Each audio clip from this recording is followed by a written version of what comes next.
Warpugs. So, we have a question being posed to us, and Majorkill has the answer. Why is Roboute Guilliman an absolute beast?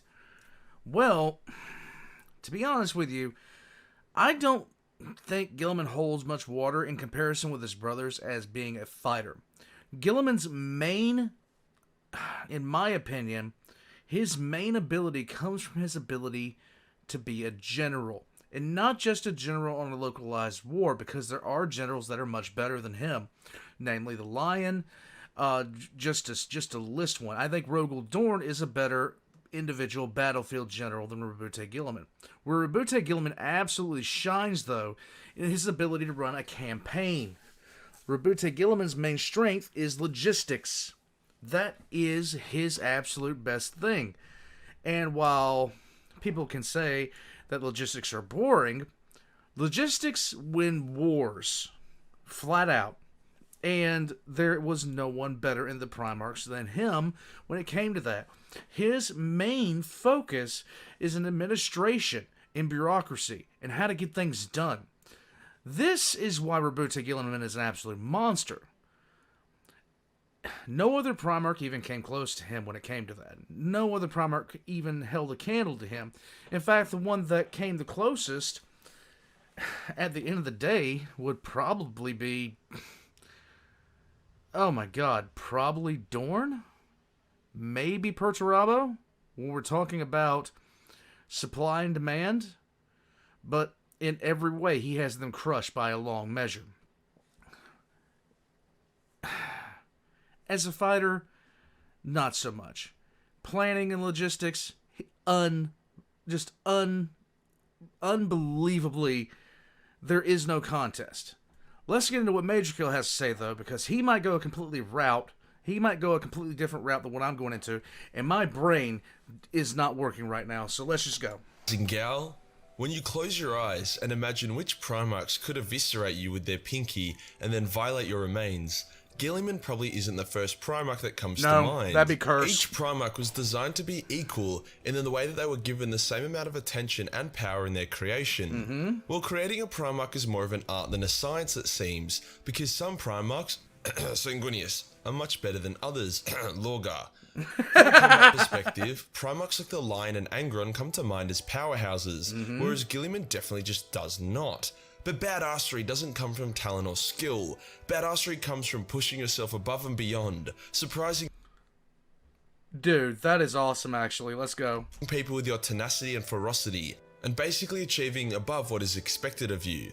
The guardsman that stood in front of the Emperor to protect him from Horus wasn't a very good fighter. If anything, he was a bit of a spurg. But his actions, although led to his horrific death, were extremely badass and convinced the Emperor not to give up.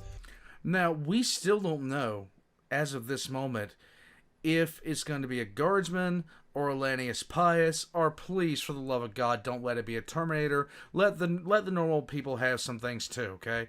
I think Lanius Pius is going to be the guy that steps in front, though.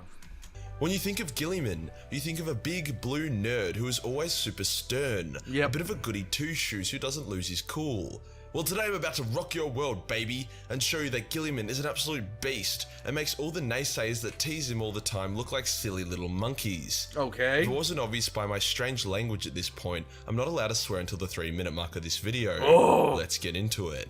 When the Emperor wanted to clap the galaxy's cheeks, he created 20 demigod super soldiers using some incredibly questionable methods, including, but not limited to, wanking into a tube and then stealing power from the gods of hell.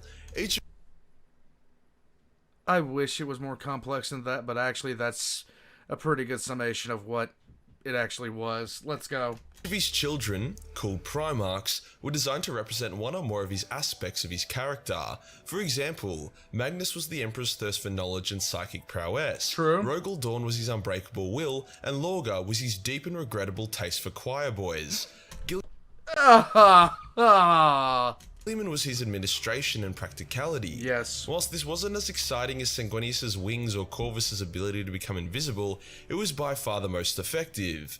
So when the gods of chaos yeeted the baby Primarchs across the galaxy by taking advantage of the Primarch's mother's postnatal depression, Guilliman was the one who succeeded the most. By the time he was found, he'd already created a star-spanning empire. Did you hear that, Angron? a whole empire. For the That's a cheap shot, and you know it, Majorkill. most part, that is what Guilliman is known for, his immaculate tax returns. Everyone knows Guilliman is effective, but this isn't what this video is about. It wouldn't be a really fun video if it was titled Guilliman is Effective Warhammer 40k Lore. His badassery comes from the fact that despite being chosen as the administrator, he pushes himself to become a demigod of war, making even the most insane berserkers of Khorne no fear, and regularly challenging and even beating creatures significantly more powerful than he. I'm now going to go through and explain every moment of Guilliman's that show him as the monster I want you to see him as, not just the privileged white Aryan kid that we love to tease. Oh my god. A lot of Guilliman's reputation as an administrator was from the Great Crusade. There was not much need for him to go beast mode, even though he still did it on occasion, such as when he led the Ultramarines in massacring some powerful Xenos, with G-Man personally performing a gnarly fatality on their leader. It was not until the beginning of the Great Crusade that we begin to see the dark suppressed side of Guilliman's rage, more or less kicking off because of Lorgar, that creepy pedo fuck. Lorgar is a douchebag, but at the same time, if there was anybody who Guilliman could literally smoke, it would be Lorgar. In fact, Lorgar is he's the worst fighter out of all the Primarchs, bar none. And I don't care what kind of psychic ability he has, he's still hiding from Korax in the warp. The first moment of, oh, hey there, Roboute, was when Lorgar was throwing a tanty and smashed his huge-ass mace into Guilliman when Guilliman was blowing up Lorgar's favourite city because he was being too religious. Yep. Instead of losing his cool or even blocking the attack, Guilliman just gets up and asks Lorgar if he's done being a bitch. Nice. Pretty much Sometime exactly later, like it happened. When Lorgar had accepted Hell as his new dad, he launched a surprise attack against the Ultramarines. Now, it did take Guilliman a bit of time to realise what the fuck was going on. The thought that half the Primarchs were now evil was a strange thought indeed. As such, Guilliman was broadcasting a message that said, "Yo, we are friendly, stop shooting us, you retards." But when he realised it wasn't an accident, he changed the message to, "Lorgar is a kitty fiddling fuck who needs to eat shit and die." Actually, his actual quote of the lore was really cold, and I enjoyed listening to that. It's like, you may consider the following. 1, it's like, you are no longer a brother of mine. It's like, okay. And I will hurl your corpse. And it's like, it was good. You've got, like, Calth is one of the better books that detail the Ultramarines in the actual Horus Heresy.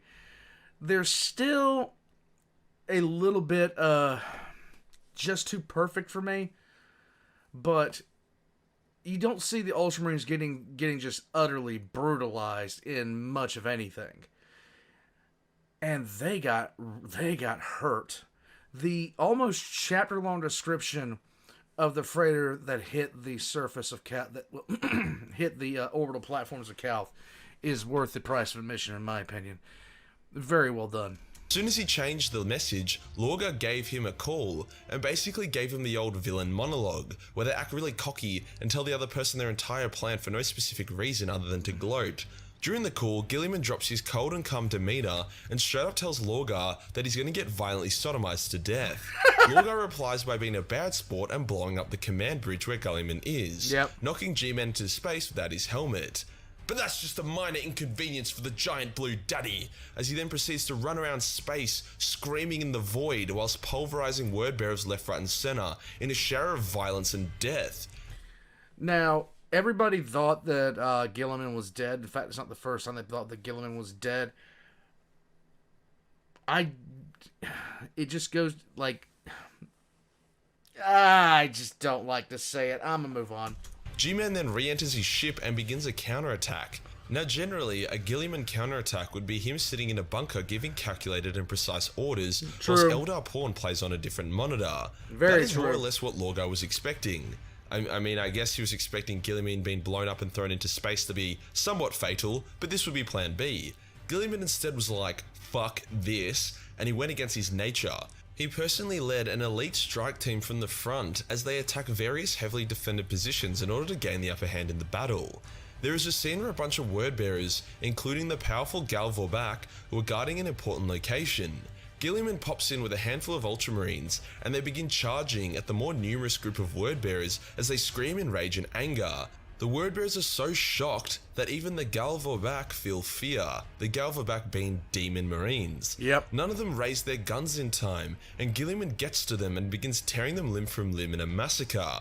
It was seriously epic and very unexpected. Like, that's something Leman or Angron would do, as they were made to be ferocious. This new side of Guilliman allowed the Ultramarines to repel the Wordbearers. What should have been the destruction of the Ultramarine Legion turned into a slaughter of Wordbearers.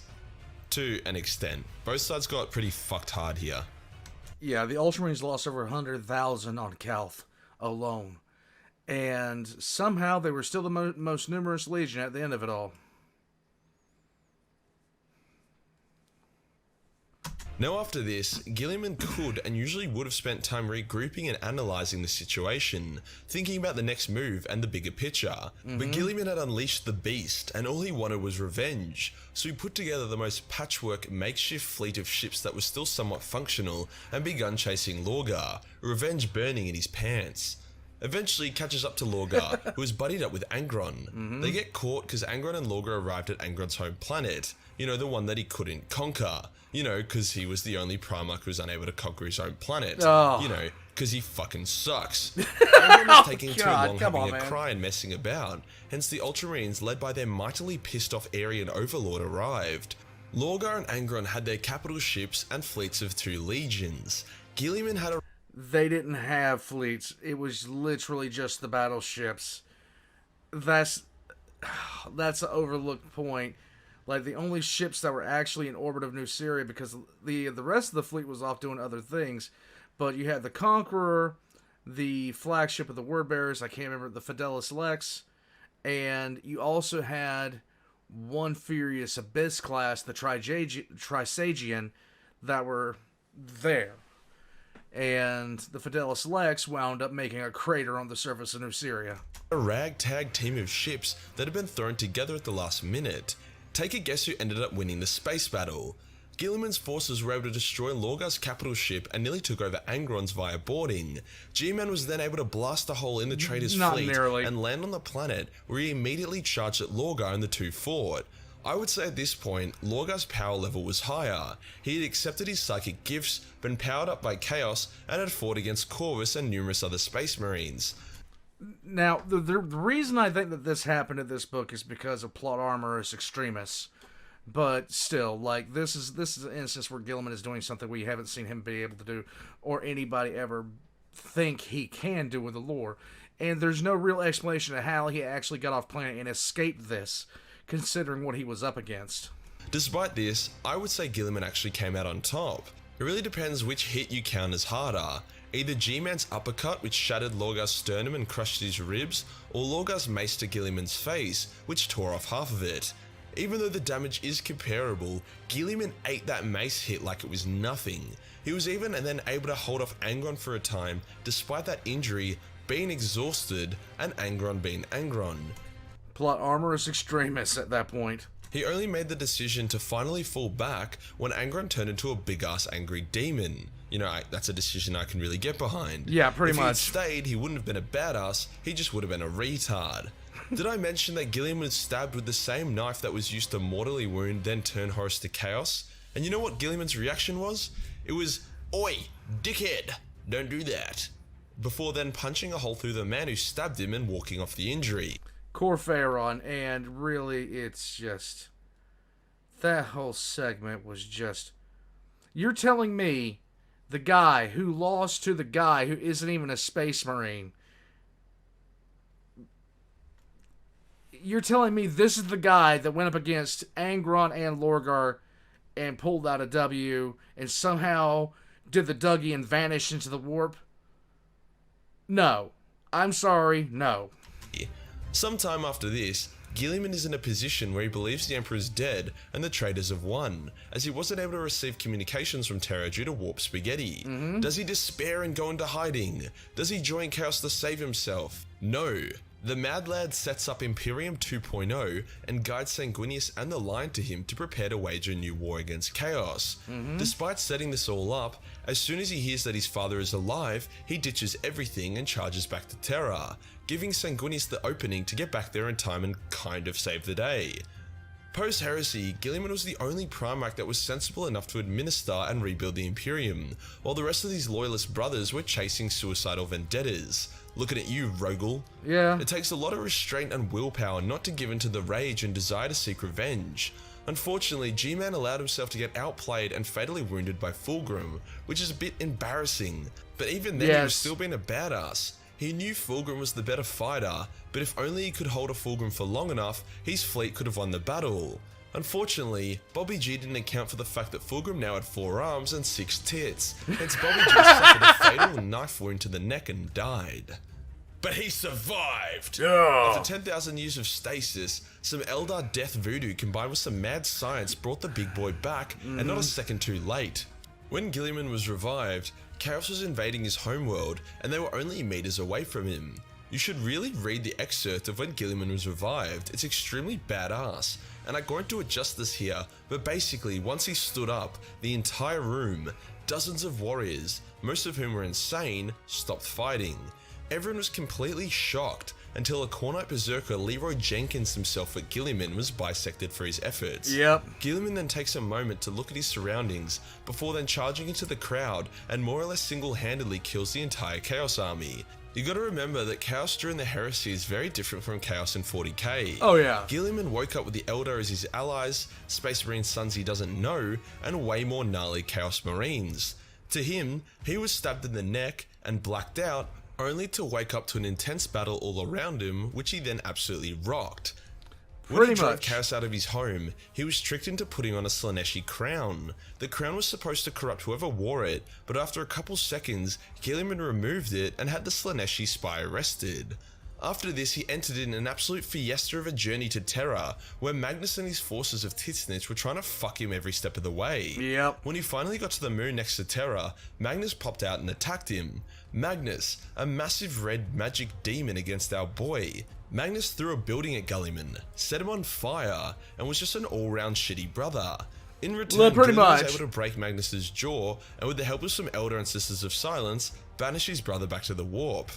Pew! Finally, Guilliman be home. He can have a breather. No, he can't, because a fuck-huge demon army of Khorne has rocked up, and Guilliman is back to battle. Guilliman is able to lead the Imperium to victory and defeat the armies of Khorne. Now he can rest, right? Well, maybe. But he doesn't! He completely purges Terra of Xenos, mutants, and Chaos cults before then reforming the Imperium and mustering the largest fleet the galaxy had ever seen for 10,000 years. With this fleet, he purges half the galaxy, delivering reinforcements everywhere he can. The Imperium went from the brink of collapse to thriving despite how many threats it faced. Guilliman only left the Crusade when his other evil brother, yes, he's got a couple of those, Morty, invaded his home. Guilliman once again stood up to and fought off his brother, despite his brother being heavily empowered by Chaos. To be honest with you, Mortarion is like the second biggest waste in Chaos, with the exception of Lorgar. Mortarion is just... he's just a sewage dump, both physically and... both literally and figuratively, physically and emotionally. He is a sewage dump. Throughout all of this, Rub Me Off Gorilla Man has been able to maintain a sense of humour. It's not a very good sense of humour, but it's the effort that counts. Guilliman isn't the strongest, fastest, or most skilled Primarch. He's not even close, yet I would say he has the most conviction and will. All the other Primarchs more or less just follow their design. Guilliman is able to break from this and push himself to new heights without becoming a Mary Sue. He makes mistakes and miscalculations. He loses duels and gets his ass kicked, but he comes back stronger every time. Being a badass isn't about punching someone, it's about taking a punch then getting back up. I'm really hoping Guilliman is able to get his revenge against Lorgar. A scene I hope for would be where Guilliman tracks down Lorgar and beats the shit out of him, but he gets held back with psychic powers as Lorgar opens up an escape portal. Before Lorgar escapes, he mocks Guilliman. However, as he's mocking him, Corvus Corax emerges from the escape portal and impales Lorgar, holding him in place as Guilliman walks up and kills Lorgar permanently with his flaming sword. Can we please have an instance happen where Corvus Corax catches Lorgar and lays the smackdown on him? I want to see that. I need to see that for therapeutic reasons. This means Corvus and Guilliman getting their revenge, and it allows Corvus to re-enter the setting. I think that would be cool. And that does us for today, guys. Why Guilliman is an absolute beast. I'm just trying to do my part and make people realize that Matt Ward hasn't worked for GW for about 7 years now, and it's okay to like Ultramarines and Guilliman. They become one of my favourite chapters, and now you might see why. If you enjoyed the video and want to support the channel, then Patreon is the place to be, where only $1 per month give you access to a boatload of Warhammer hentai. Hit the subscribe button and hit the real subscribe button for more beastly content. Join the Discord for more memes, and I'll see you in the next one. Peace. Okay, so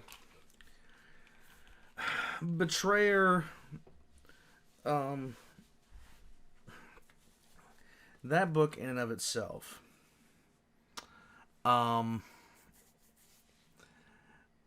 it annoyed me for more than one reason. Basically, Guilliman just shows up and, you know, he can't fight for Corfera, but he's going to fight Angron and Lorgar at the same time. The inconsistency is what bothers me, okay? The inconsistency is what bothers me. He, you know, it's like, are we operating by anime rules right now, or what? There has to be a limit. There has to be a limit of what they can do. He can't fight Demon Primarch Fulgrim, but he can fight... Like, see, none of that makes sense to me. Fulgrim's actually a worse fighter once he transitions into a Demon Primarch, in my opinion. A far worse fighter, because he lacks all the discipline he used to have. Guys, I don't hate the Ultramarines. I like the Ultramarines. I don't hate Roboute Guilliman. I just wish that the power scaling was more in place for him versus where, you know, it should be. Should he beat the crap out of Lorgar? Hell yeah. Should he beat Angron? No. Should he beat both of them at the same time? Hell no. Guys, Majorkill's link's going to be in the description down below. You guys subscribe, because I see how many of you haven't subscribed, and it's hurting my heart. As far as everything else goes, I'll catch you guys next time. Be safe. Yeah. King Blueberry is indeed quite strong.